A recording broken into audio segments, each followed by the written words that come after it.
If you've ever found yourself caught in that whirlwind of startup growth, you definitely know it's this mix of like amazing breakthroughs and, let's be real, often pretty chaotic moments. It's that constant push and pull, right, Yeah, between moving at lightning speed and, desperately trying to build something solid that actually sticks around. exactly. And that tension, that's really why we're here today. We've touched on why having robust processes is, well, absolutely critical for startups. They're kind of the hidden backbone of growth that lasts. But this deep dive, this is all about the how. We're going to get into the core strategies for effective process improvement.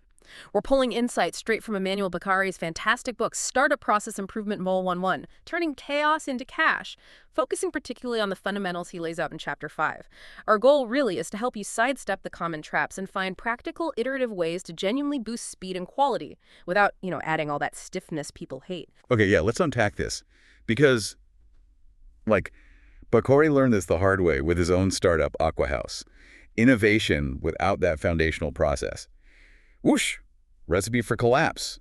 He talks about it cost them, what, $150,000 in lost opportunities? Rework. A staggering amount, yeah. And it really hammers home the point, doesn't it? That old move fast and break things idea isn't just outdated. It's obsolete, honestly, for anyone trying to build something that lasts. Totally obsolete. Yeah. In today's world, the winners aren't just fast. They're fast and they build enduring value.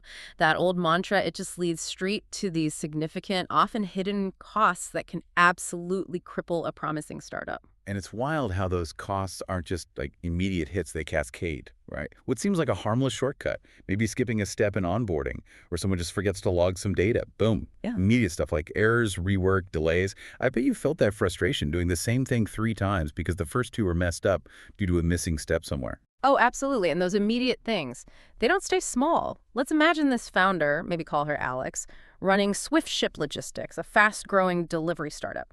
At first, okay, a few missed delivery instructions, minor stuff, easily fixed. But those little errors, they start to compound. Suddenly you've got bigger operational headaches, inconsistent quality on delivery routes. Team morale just tanks because everyone's firefighting and saying sorry to customers. Constant apologies. And naturally, a huge spike in customer complaints, late deliveries, wrong items. And that escalates into serious business problems for SwiftShip. We're talking lost revenue from refunds, customer churn, a damaged reputation. Growth slows way down because word gets out about the chaos. It's this nasty cycle. It really is. And, often when we hear process, our brains just jump straight to bureaucracy, forms, red tape, ugh. But Beccari's book makes this super critical distinction, and I think every founder needs to get this. Think of an enabling process like a smart GPS. It guides you effectively, right? Recalculates if there's traffic, helps you get there faster, more reliably. It's flexible, focused on the outcome, and importantly, it adds value. Exactly. Whereas a bureaucratic process, that's like being forced to follow some old hand-drawn map from, 1998, even if roads are closed. It's rigid, obsessed with rules, and it actively drains value, hinders you. So the real challenge for Alex at SwiftShip, or any startup, is putting in those smart enabling processes, not falling into that bureaucracy trap. That balance is absolutely the core challenge. It's key for effective improvement. Too little process, chaos, inconsistency, and you just can't scale properly. Alex at SwiftShip would see that fast as delivery volume explodes. No clear steps means every driver does things differently. You get unpredictable results.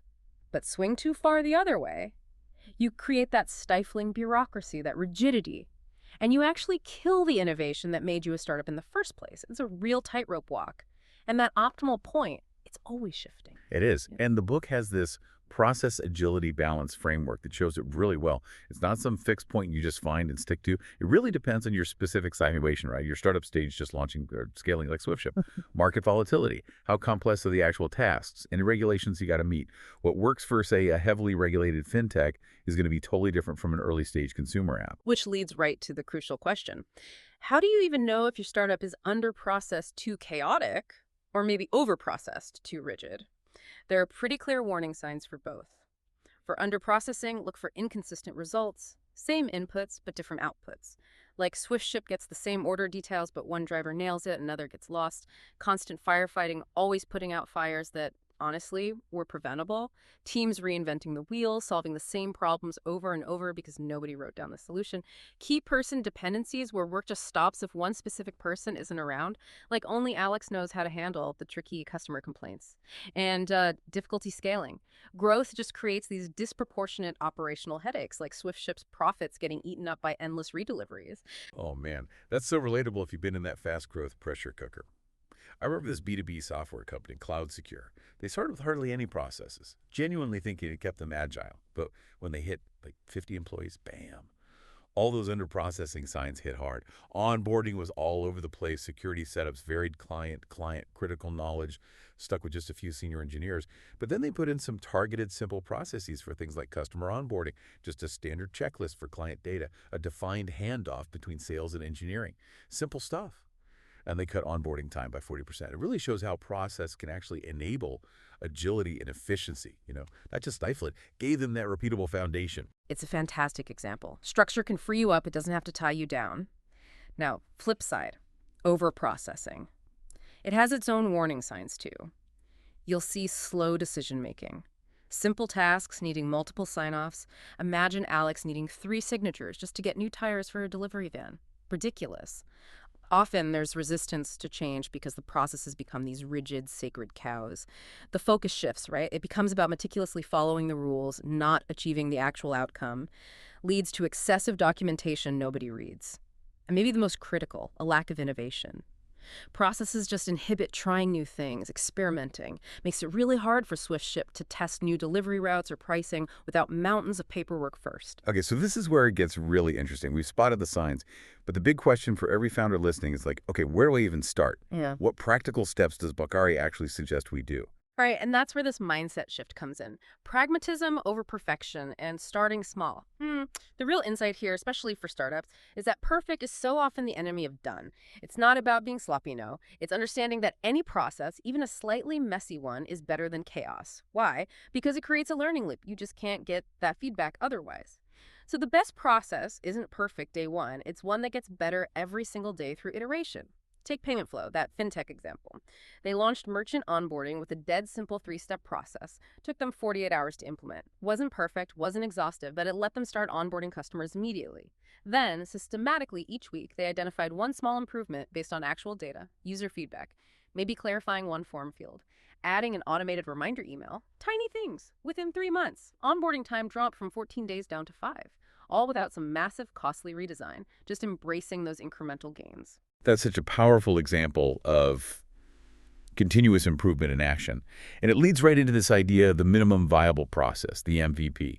So if we're starting small, iterating, it really sounds like building a minimum viable process, doesn't it? Just like an MVP for software. Exactly like that. Yeah. An MVP for a process is the simplest version that delivers the core value and lets you start learning. You're not trying to build the whole cathedral right away. Start with Functional chapel. Yeah. A functional chapel. Yeah. I like that. So an MVP process, it tackles a clear specific need. It handles the common situations, right? Leave the complex edge cases for later refinement. For SwiftShip, maybe their driver onboarding MVP just covers the absolute basics. Background check, vehicle inspection, setting up the app. That's it. Documentation needs to be simple, visual maybe, an infographic, a short video, not a 50-page manual nobody will read. Minimal upfront investment. And crucially, it's designed for that continuous incremental improvement. The source material even gives this practical tip, the rule of 3 for MVP. Try to limit it to no more than 3 roles involved, 3 key decision points, 3 pages of documentation, and 3 key metrics to track. What that rule really does is highlight how complexity isn't just a barrier to implementing something, it's a barrier to people actually using it. Your team won't adopt what feels too complicated or burdensome. Totally. And for actually building that continuous improvement muscle, the PDCA Cycle Plan Do Check Act gets mentioned as simple but really powerful. It's a classic for a reason, I guess. It really is. So in the plan phase, you define the problem super clearly. For SwiftShip, maybe it's deliveries are consistently 15 minutes late downtown. Okay. Then you analyze the current situation. Get to the root causes. Is it traffic? Bad routing software? Drivers getting lost? Develop a simple improvement plan. Maybe test a new optimized route sequence just for downtown. And set clear, measurable success metrics. Like cut downtown delivery time by 10 minutes in 2 weeks. The key here is brief but thorough. Understand the problem before you jump to fixing it. Then comes do. Implement the change, but small scale first. For SwiftShip, test that new route sequence with just 2 drivers downtown for a week. Carefully document what you did, collect the data on delivery times, and absolutely involve the people doing the work that drive us here. Their insights are gold. Next, check. Compare your results to what you expected. Did downtown times actually decrease? Did anything else pop up? Analyze the gaps, look for unintended consequences, good or bad. Get direct feedback from those 2 drivers. And finally, act. If it worked, great, standardize it. Document the new process for all drivers, train them. If it didn't work, analyze why not. Adjust your plan based on what you learned, and then you loop back. Start the PDCA cycle again with those new insights. It's this ongoing loop of learn and refine. So it really is a constant loop, not a one-off fix, which is perfect for a dynamic startup environment. And there's that great practical tip for startups, the 5x5 rule for PDCA. It says plan and do together should take no more than 5 days, and the improvement itself shouldn't need more than 5 hours total work.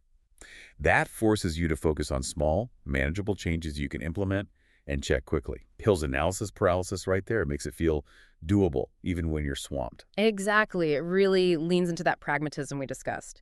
And beyond PDCA, the book mentions a few other really effective techniques for startups that fit this iterative style. Constraint analysis, for instance, super powerful. Just think about your daily workflow. Where do things always seem to jam up? Is it a person, an approval step, a slow system?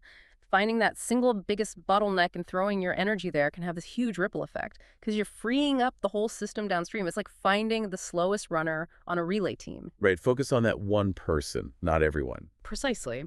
For SwiftShip, maybe it's the package sorting station that gets swamped every afternoon. Fixing just that can improve the flow for every single package. Simple concept, minimal training needed, often gives the fastest bang for your buck.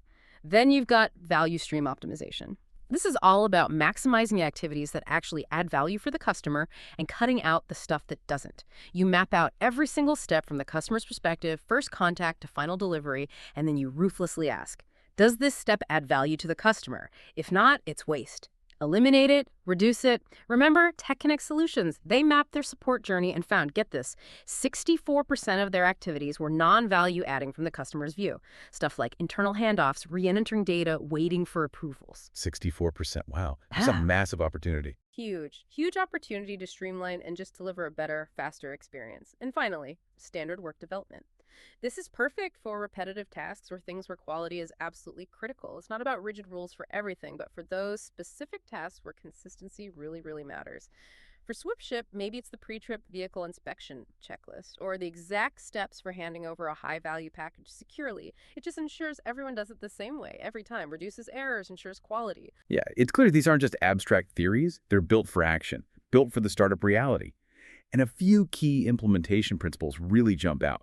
Always start small, right? Yeah. Build momentum, get those early wins for credibility. Crucially, involve the people actually doing the process, the doers, as the book calls them. They know how things really work on the ground. Their involvement means better solutions and actual buy-in.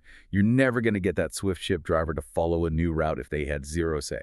And communicate the purpose. Why does this change matter for the business, for them, not just here are the new steps? Connected back to the bigger picture. Which leads us perfectly into the common pitfalls to avoid. Because knowing what not to do is just as vital. A huge mistake. Improving the wrong processes. Not everything needs fixing right now. Startups often fall into this trap, optimizing something that's just like annoying instead of something with real business impact or customer value. Or maybe they pour effort into fixing a process that's about to be replaced by new tech anyway. You got to prioritize based on impact, value, strategy, not just what seems easy or familiar. Yeah, good point. And another big one, over-engineering solutions.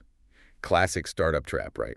Complex solutions just create barriers, especially when resources are tight. We're talking stuff needing big tech investment, tons of steps and approvals, massive documentation, like Alex at SwiftShip proposing some custom-built AI routing system for $100 when just reordering existing routes might give 80% of the benefit. That's over-engineering.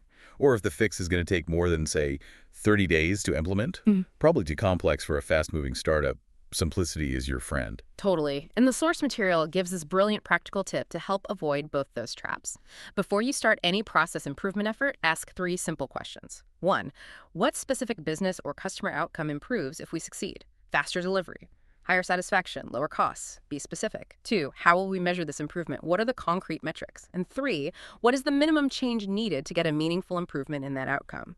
These questions force you to focus on high-value stuff with clear success criteria, helps you dodge those pitfalls of wasted effort or needless complexity. Okay, so wrapping this up, what does this all mean for you, the founder, the team member, riding that startup roller coaster?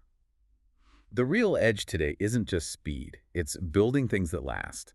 And that means consistently improving how you operate one small, smart, iterative step at a time.